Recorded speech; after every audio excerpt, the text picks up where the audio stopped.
নমস্কার। গুরু কৃপাহি কেবলম। আজ আমি আলোচনা করছি, আজকে আলোচনার বিষয় হলো শুক্র গ্রহ।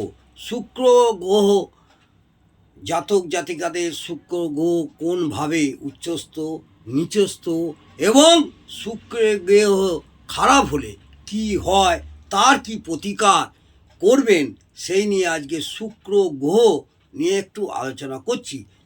ছোটোখাটো একটু বিস্তারিত আলোচনা করছি। আজকের আলোচনার বিষয় হলো শুক্র গ্রহ। শুক্র হচ্ছে আমাদের ভোগের কারকতা গ্রহ, অর্থাৎ সুখ, ভোগ, উন্নতি, লেখাপড়া অনেক কিছুই এই শুক্র গ্রহ থেকে আমরা বিচার করি। শুক্র কোথায় উচ্চস্থ? মীন রাশিতে উচ্চস্থ।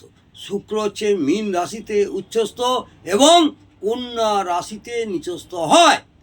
শুক্রের শুভাশুভ ভাব, শুক্রের শুভাশুভ ভাব নিয়ে আলোচনা করছি। শুক্র 1, 6, 9 ভাবে অশুভ ফল দেয়, অর্থাৎ লগ্ন সাপেক্ষে 1, 6, 9 ভাবে শুক্র অশুভ ফল দেয় এবং শুক্র 2, 3, 4, 5, 7, 8, 10, 11, 12 ভাবে শুভ ফল দেয়।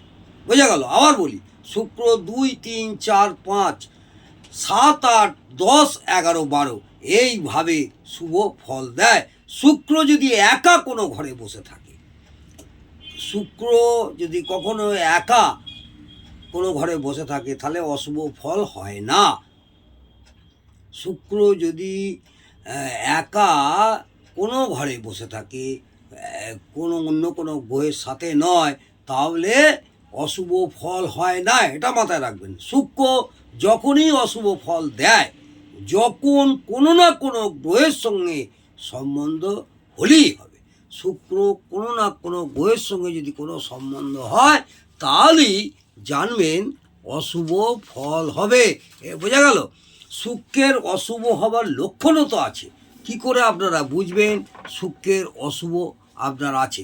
শুক্র অশুভ হলে বুড়ো আঙুল কোনো রোগ ছাড়াই বেকার হয়ে যায়। শুক্র যদি অশুভ হয়, বুড়ো আঙুল, বৃদ্ধাঙ্গুলি, কোনো রোগ হয়নি, কোনো রোগ ছাড়াই যেন বুড়ো আঙুলটা বেকার হয়ে যায়, ব্যথা হয়, কোনো রকম জোর পান না, স্বপ্নদোষ বারবার হয়। শুক্র যদি খুব খারাপ অবস্থা থাকে তাহলে স্বপ্নদোষ বারবার হয়। যদি এমন হয় তাহলে কাপড় জামা পরিষ্কার পরিচ্ছন্ন ধারণ করা উচিত। সব সময় কাপড় জামা সব ফিটফাট পরিষ্কার পরিচ্ছন্ন পরবেন। আর এই শুক্র গ্রহকে সামলাবেন কি করে? শুক্রকে সামলানোর উপায়টাও আমি বলছি। শুক্রকে সামলাবার উপায় হচ্ছে শুক্রবারে উপোস করুন। শুক্রবারে উপোস করুন। নিজের খাবার থেকে কিছু অংশ সাদা গরুকে খাওয়ান। এমন করলে শুক্রের সাহায্য পাবেন। এমন করলে বেশ কিছুদিন করুন, তাহলে সূর্যের সাহায্য পাবেন এবং ধনধান্যে সুখ থাকবে আপনার। এটা মাথায় রাখবেন। প্রতিদিন নিজের খাবার থেকে কিছু কিছু অংশ কুকুর, গরু এবং কাককে খাওয়ান। সম্ভব হলে কাক যদি এখন দেখতে পাওয়া যায় না, কাক যদি নাও পাওয়া যায়, তাহলে কুকুর, গরুকে খাওয়ান।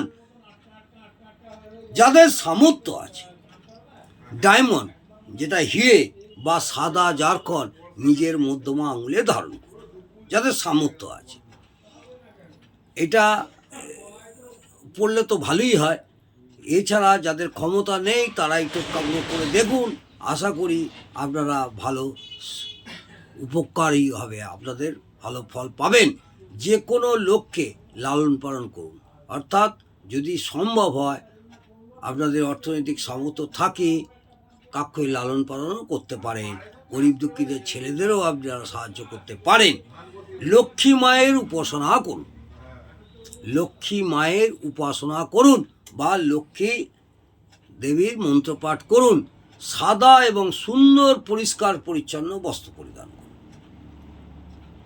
কোনো রঙিন উগ্র কালার পরবেন না, চেষ্টা করবেন সাদা জাতীয় বা সাদা এবং সুন্দর পরিষ্কার পরিচ্ছন্ন বস্ত্র পরিধান করুন। সুগন্ধিত জিনিস ব্যবহার করুন, সেন্ট, পারফিউম, বডি স্প্রে, এই ধরনের সুগন্ধিত জিনিস ব্যবহার করুন। ঘি, দই, কর্পূর ও মুক্ত দান করুন।